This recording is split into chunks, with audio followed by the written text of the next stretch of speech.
Söhbətindən doğrusu Azərbaycan ordusu ürəklə çıxıb önə, Qarabağı 44 günə düşməndən azad etdi, könülləri işad etdi.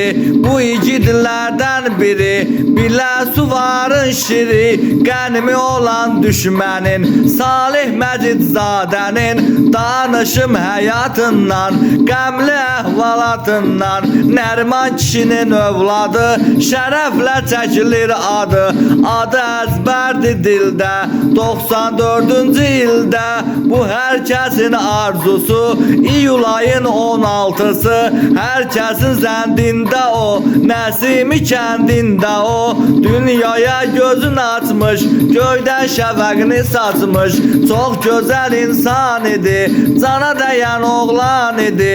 Qazanmışdı hörməti, həmişə şanı şöhrəti, böyüyə hörmət göstərən, kiçiyə məsləhət verən, o çox böyük ürəkli, xoş arzu, xoş diləkli, şir kimi oğlan idi, hamıya mehriban idi.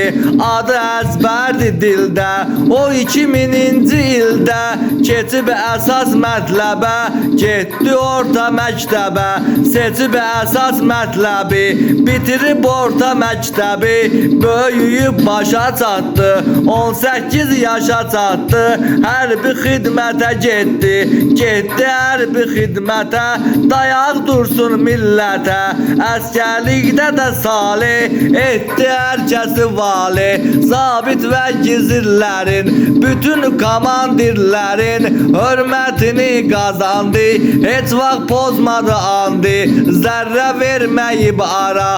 O əskərlikdən sonra özünün istəyi ilə, xoş arzu diləyi ilə, hər işdə ehtiyatlı, xüsusi təyinatlı, qüvvələrdə adaldı, öz adı ilə ucaldı. Hərbinin hər dəmində, 052 sistemində, əziyyəti ilə get-gedə, bir çox hərbi hissədə xidmət etdi adıyla, fitri istedadıyla. Söyləyim davamını bil, 2016-cı il məqamında yerində, aprel döyüşlərində Salih edib cəsarət, göstərdi çox məharət, hər dəqiqə, hər anı çox sevərdi idmanı.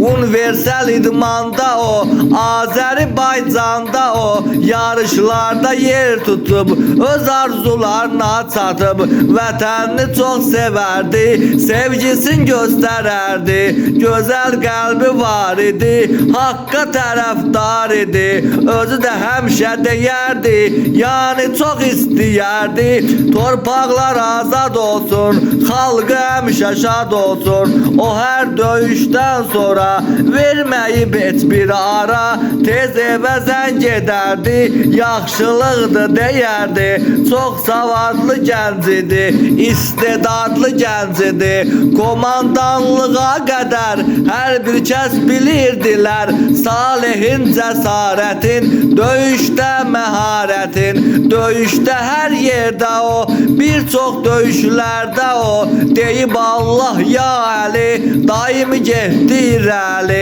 Cəbrayıl Füzulidə, Xocavənd Kəlbəcərdə işlədərək fəndlərin, rayonların, kəndlərin azad olunmasında, yəni alınmasında böyük göstərib hünər, böyük hünər göstərib, xalqına dəyər verib, döyüşdə Salih yazıq, düşmanın ondan artıq texnikasını məhv edib, irəliyə ancaq gedib, döyüşərkən sonunda Cəbrayıl rayonunda yenə göstərdi hünər, canını etdi sipər, vətənini sevdi igid, vətən üçün oldu şəhid, ruhuna rəhmət olsun, məkanı cənnət olsun, dastan oldu hər eldə, 2020-ci ildə doğulub başa çatdığı, yüksək yaşa çatdığı, doğma Biləsuvarda,